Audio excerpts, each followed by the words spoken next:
এইটা হচ্ছিল বন্ধুরা আমার বাস, যে বাসটিতে করে আমি যাব স্পিতি ভ্যালি। আমি এই মুহূর্তে দাঁড়িয়েছি সেক্টর 43, যে চণ্ডীগড়ের সে বিখ্যাত বাস স্ট্যান্ড।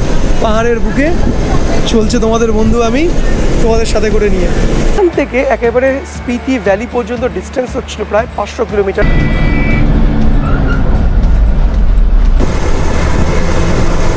এই বাসটি যাবে হচ্ছিল আজকে রিকনপিও পর্যন্ত। বন্ধুরা অলরেডি কিন্তু চলে এসেছি কিন্নরে।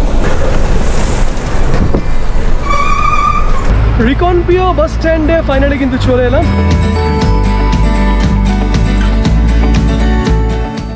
এইটা হচ্ছিল বন্ধুরা আমার বাস, যে বাসটিতে করে আমি যাব স্পিতি ভ্যালি। কিন্তু স্পিতি ভ্যালি কিন্তু ডিরেক্টলি কোনো বাস যায় না। এই স্পিতি ভ্যালি যাওয়ার বাস জার্নিটাকে তোমাকে দুটো ভাগে ব্রেক করতে হবে। এই কারণটা হচ্ছে আমি এই মুহূর্তে দাঁড়িয়েছি সেক্টর 43, যে চণ্ডীগড়ের সে বিখ্যাত বাস স্ট্যান্ড। এখান থেকে তুমি সিমলা, মানালি, কুল্লুর সব জায়গায় যাওয়ার বাস টাস পাবে। এখান থেকে একেবারে স্পিতি ভ্যালি পর্যন্ত ডিস্টেন্স হচ্ছিল প্রায় 500 কিলোমিটারের অ্যাপ্রক্সিমেটলি। এবার একদিনে 500 কিলোমিটার ট্রাভেল করা একটা বাসের পক্ষে পাহাড়ের রাস্তা কিন্তু অলমোস্ট ইম্পসিবল, রাইট? তাই এই বাস জার্নিটাকে দুটো ভাগে ব্রেক করা হয়। এই বাসটি যাবে হচ্ছিল আজকে রিকনপিও পর্যন্ত, যেটা অ্যাপ্রক্সিমেটলি প্রায় 350 কিলোমিটার পাহাড়ের রাস্তায়। এবং একদিন ওখানে রেস্ট নিয়ে পরের দিন সকালবেলায় আমি আরেকটা HRTCর বাস নিয়ে নেবো, যেটা হিমাচল রোডওয়েজের বাস। সেটাতে করে আমি চলে যাবো হচ্ছিলো কাজা স্পিতি ভ্যালি। এর বাসের ভাড়াটা হচ্ছিল 780 টাকা, 780 রুপিস। এবং সকালবেলায় ছাড়ছে হচ্ছিলো 4:50, পৌঁছাবে সন্ধ্যে 7-8টার সময়। মানে ভাবো কতটা সময় লাগবে 350 কিলোমিটার পৌঁছাতে। তাই কিন্তু একদিনে এত স্পিতি ভ্যালি ডাইরেক্ট পৌঁছানো যায় না। আর এই বাসে কিন্তু খুব একটা ভিড় হয় না ইন জেনারেল, যা দেখলাম। মানে তোমাকে অ্যাডভান্স টিকিট চাইলে বুক করে আসতে পারো তুমি, বাট ট্রেনের টাইম তোমার যদি ঠিকঠাক হাতে থাকে, তুমি বাস ছাড়ার 1 ঘন্টা, ডিপার্চার 1 ঘন্টা আগে তুমি যদি আসো, ইটস এনাফ ফর ইউ। মানে টিকিট কেটে তুমি ঢুকতে পারবে। আমি একদম উইন্ডো সিট নিয়ে বসেছি। তো যাই হোক, বাসে করে যাবো এখন রিকনপিও খুব একটা হিট ট্রাভেল ডেস্টিনেশন। যেই ট্রাভেল ডেস্টিনেশনসে পৌঁছাতে গেলে কিন্তু ওখানেও প্রচুর কিছু এক্সপ্লোর করা রয়েছে। যদি অনেক কিছু দেখার রয়েছে, তাহলে আমি কিন্তু ওখানে থাকবো, একটা দিন স্টে করে ওখানে লোকাল সাইট সিনগুলো অবশ্যই করবো। তো যাই হোক, তো বেসিক কতগুলো ইনফরমেশন বলে দিলাম। আচ্ছা, এই বাসের টাইমিংগুলো বলে দিই। বাসের টাইমিংটা হচ্ছে হলো এই সেক্টর 43 থেকে সকালে এবং সন্ধ্যেবেলায়। সকালের টাইম হচ্ছে হলো 4:50, আবার ছিল 6টা নাগাদ। আবার বিকেলবেলা রয়েছে 5টা, 6টা, 7টা, এরকম নাইট বাসেরও শিফট রয়েছে। তুমি কিন্তু একটা অনলাইনে HRTCর সাইটে গিয়ে তুমি দেখতে পারো। ওকে, অনলাইনে গিয়ে বাসের টাইমিংগুলো চেক করতে পারো, তাদের ফোন কল করতে পারো। HRTCর যে হেল্প ডেস্কের নাম্বার আমি ডিসক্রিপশনে দিয়ে দিয়েছি, চাইলে সেখানেও ফোন করে বলতে পারো যে চণ্ডীগড় টু রিকনপিও जाने का बस का भैया टाइम कितने कौन सा टाइम है, হিন্দিতে বলো। ওরা হিন্দিতে রিপ্লাই করবে এবং তোমাকে ভাড়াটা সব বলে দেবে। তো যাই হোক, চলো বাসে যাই। আর 10-15 মিনিটের মধ্যে আমার বাস ছাড়বে। অনেক কিছু দেখার আছে, এক্সপ্লোর করার আছে। Let's rock রিকনপিও and Spiti valley.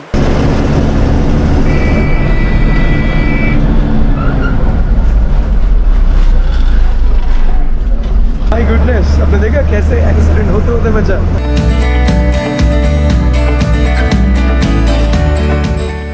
বেশ কয়েক ঘন্টা জার্নি করার পর, মোটামুটি রাত শেষের পর, ভোর শেষের পর মোটামুটি 10টা, 10:30 বেজে গেছে। লম্বা জার্নি করার পর আমি কিন্তু কোনো একটা ধাবাতে দাঁড়িয়েছি। মানে সিমলা শহর টপকে চলে এসেছি। মোটামুটি চণ্ডীগড় থেকে জার্নিটা কিন্তু বেশ ক্লান্তিকর, কিন্তু কোনো অসুবিধা নেই। মানে যদি তোমার মধ্যে ইচ্ছা থাকে অ্যাডভেঞ্চারাস হও, তুমি করতেই পারো। তো এবার তোমাকে শর্টে কিছুটা ব্যাপারটা বলে দিই। চণ্ডীগড় থেকে যখন তুমি আসবে, দেখো তুমি দুভাবে আসতে পারো। চণ্ডীগড়ে সকালেও বাস থাকে, চণ্ডীগড় থেকে রিকনপিও যাবার বিকেলও বাস থাকে। তুমি যদি ট্রেন জার্নি করে, মানে কলকাতা থেকে আসছো, প্রচণ্ড টায়ার্ড হয়ে গেছো, আমার পার্সোনাল এক্সপিরিয়েন্স, তুমি সেদিনকে ট্রেন থেকে নেবে যে মর্নিংয়ের যে বাসগুলো রয়েছে 4:40 না 4:50, 6টা 7টার বাস, ওগুলো ধরো না। একদম এই সেক্টর 43 যে বাস স্ট্যান্ড রয়েছে, সেই বাস স্ট্যান্ডে কিন্তু তুমি পেয়ে যাবে হচ্ছে ওয়েটিং রুম বা থাকার লজ বা হোটেল পেয়ে যাবে সস্তায় 500-1000 টাকার মধ্যে। সেদিনকে তুমি হোটেলে থেকে গেলে, সারাদিন রেস্ট নিলে, খাওয়া দাওয়া করে ঘুমটুম দিলে, বিকেলের যে নাইট বাসগুলো আছে, নাইট বাস সার্ভিসগুলো, ওগুলো তুমি উঠতে পারো। বিকেলবেলাতেও কিন্তু 6টা 7টা সময় নাইট বাসেস রয়েছে চণ্ডীগড় টু একদম রিকনপিও যাওয়ার জন্য। ওটা হলে কী হবে, বডি একটু রেস্ট হয়ে গেল। আর দিনের বেলায় যেটা বাসে খুব একটা ঘুমটুম হয় না, মানে আমি ঘুমিয়ে পড়ছি, সবার হয় না, কিন্তু নাইট কোচে যেটা হলো, রাত্রিবেলা তুমি ঘুমিয়ে জার্নির যেই ধকলটা, এটা তুমি একটা মালুম পাবে না। মানে অলমোস্ট তুমি মানে ঘুমিয়ে চলে যেতে পারবে রিকনপিও। সকাল ব্যাপার, সকাল থেকে রিকনপিও তুমি এক্সপ্লোর করতে পারবে। বাট এটা আমি বাসে চড়ার পর মনে হয়েছে যে এতটা জার্নি, মানে সকাল, মানে ধরো ধরে নাও ভোর 4:40 বাস, সেটা পৌঁছাবে রাত্রিবেলায় 7টা-8টার সময় রিকনপিওতে। ইটস সো পেইনফুল, এটা প্রচণ্ড পেইনফুল, অত লং জার্নি। তো এর থেকে নাইট কোচে যাওয়াটা আমার মনে হয় বেশি বেটার। যারা চাইছো হ্যাঁ তোমার হাতে টাইম কম আছে, তুমি তুমি ওয়েট না করে বেরিয়ে যেতে পারো, it's all up to you. But এখন ধাবায় দাঁড়িয়েছি আমরা, ধাবায় দাঁড়িয়ে এখন একটু খাওয়া দাওয়া করছি, কিন্তু বেশি খাচ্ছি না, বাসে যাবার যদি বমি টমি হয়। But it's a good experience for me.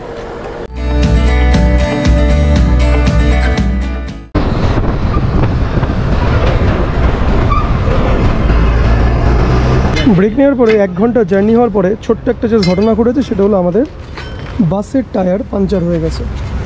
এটা মানে বুঝতেই পারছো, একদম পাহাড়ের রাস্তা, আর এখানে আমাদের বাসের টায়ার পাঞ্চার, আর বাইরে আমরা সবাই দাঁড়িয়ে ওয়েট করছি। পৌঁছানোর কথা ধরো না বিকেল সন্ধে, বাট আরও 1/2 ঘন্টা তো দেরি হবে এটার জন্য। বাট এটা হচ্ছে পার্ট অফ দ্য জার্নি, তুমি কখন এইভাবে তুমি প্রিডিক্ট করতে পারবে না জার্নিটা কেমন হতে পারে। এখন মোটামুটি হবে, তারপরে আবার বাসে উঠবো, তারপর যাবো।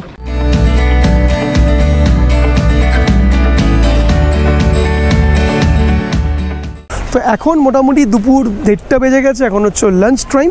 তাই আমাদের যে ড্রাইভার সাহেব এবং কন্ডাক্টর বাবু তারা লাঞ্চ করতে গেছে।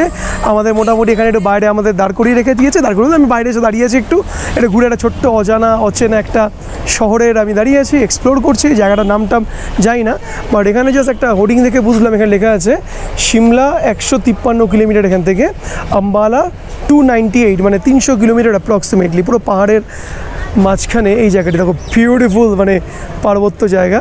তো এখানটা দাঁড়িয়ে আমি একটু বেরিয়ে হাঁটাচলা করছি অচেনা জায়গায়, অচেনা মানুষদের সঙ্গে একটু আলাপচারিতা করার চেষ্টা করছি হিন্দিতে, সেটাও আবার ওকে, ফিলিং ফ্যান্টাস্টিক। তো যাই হোক, এই পুরো জার্নিটা যারা এখনও দেখছো একটি লাইক করো, কমেন্টস করো। ইয়েস, এখনও দেখছি, মানে তোমার ব্রেক নিয়েছে, আপনি অনেকগুলো ব্রেক পেতে যাবে, খেতে যাবে, কিন্তু আমি একটু খাওয়া দাওয়া নিয়ে একটু চুজি, জানো তো, কারণ রাস্তায় গিয়ে খেয়ে আর এই পাহাড়ের এই চক্করে উঠতে বমি হওয়ার থেকে বিস্কিট, স্ন্যাক্স, কোল্ড ড্রিঙ্কস এগুলো খেতে যাই ভালো। প্রচণ্ড রোদ, বা রোদটা কিন্তু বেশ ভালো লাগছে। মানে জাস্ট দেখো, একটা পুরো নীল আকাশ, সাদা মেঘ, সবুজ পাহাড়, আর পাহাড়ের মাঝে একটা সুন্দর, আমি একটা মানে পাহাড়ের গ্রামের বা শহরে দাঁড়িয়ে আছি।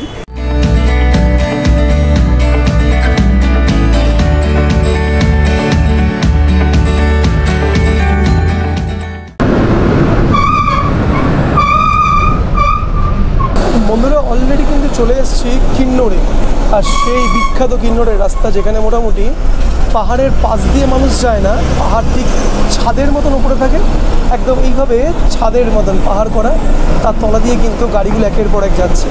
এই অপরূপ যে বাইরের দৃশ্য, আপনাকে কী বলবো, খোলা চোখে এক্সপ্লোর করছি, জাস্ট অ্যামেজিং। এই দৃশ্যগুলো কিন্তু আমি মানে বিভিন্ন ভ্লগে বা টিভিতে দেখেছি, ঠিক সেই জায়গা দিয়ে এই মুহূর্তে যাচ্ছি।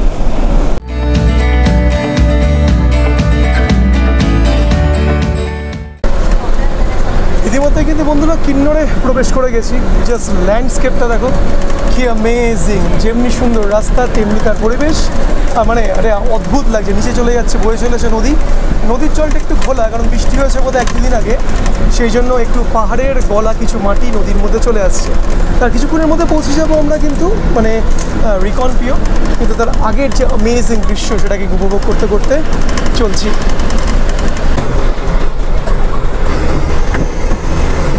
সিমলা থেকে কিন্নর পর্যন্ত ল্যান্ডস্কেপটা এক টাইপের ছিল, বাট ট্রাস্ট মি, যেই মুহূর্তে কিন্নরে প্রবেশ করলাম, এই যে বাইরের ল্যান্ডস্কেপটা যে কি অদ্ভুতভাবে বদলে গেল, আপনাকে কি বলবো, কি যে অপূর্ব দৃশ্য। বোধহয় এইসব দৃশ্যর মানে টানে বারে বোধহয় যারা মানে অ্যাডভেঞ্চার ট্রাভেলিং পছন্দ করে, তারা এত লং জার্নি করে এই লাওস, স্পিতি, এই এক্স্যাক্টলি হিমাচলের এই জায়গাটাকে এক্সপ্লোর করতে আসে। মানে বাইরেটা না এত অসাধারণ লাগছে, কোনো ভাষা নেই। মানে লাইফে আপনি কোথাও যান বা না যান, একবার হিমাচলে অবশ্যই আপনি আসবেন। আর লাওস, স্পিতি, এই যে অ্যামেজিং যে রোড ট্রিপটা বাসে করে করুন বা গাড়ি করে করুন, মাস্ট করবেন। এই যে নদীর জলটা দেখছেন পুরো খোলা হয়ে আছে, এটা কিন্তু এরকম খোলা থাকে না, পুরো ক্রিস্টাল ক্লিয়ার থাকে, কিন্তু আনফর্চুনেটলি এখন যেহেতু একটু বৃষ্টি হয়েছে, তাই একটু ঘোলা জলটা রয়েছে।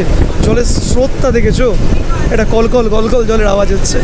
মানে রাস্তা না সেই একদম মনে হচ্ছে রাস্তা একেবারে পুরো মানে জাস্ট করা হয়েছে, নতুন রাস্তা পাহাড়ের বুকে চলছে তোমাদের বন্ধু আমি তোমাদের সাথে করে নিয়ে।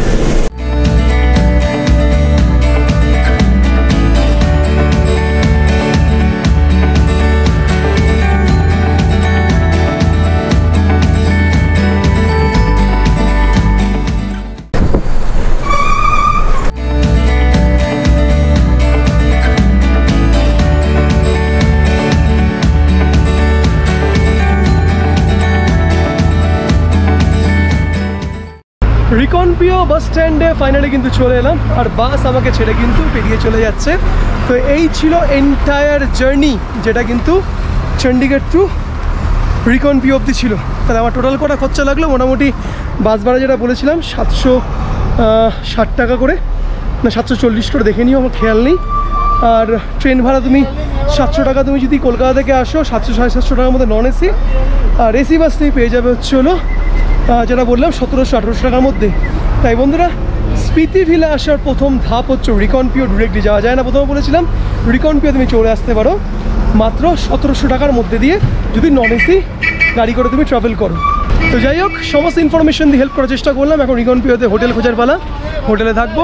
এখান থেকে কালকে আবার যাবো আমরা হচ্ছে স্পিতি, নতুবা থাকতেও পারি একদিন থেকে, এখানে সাইট সিন করতে পারি।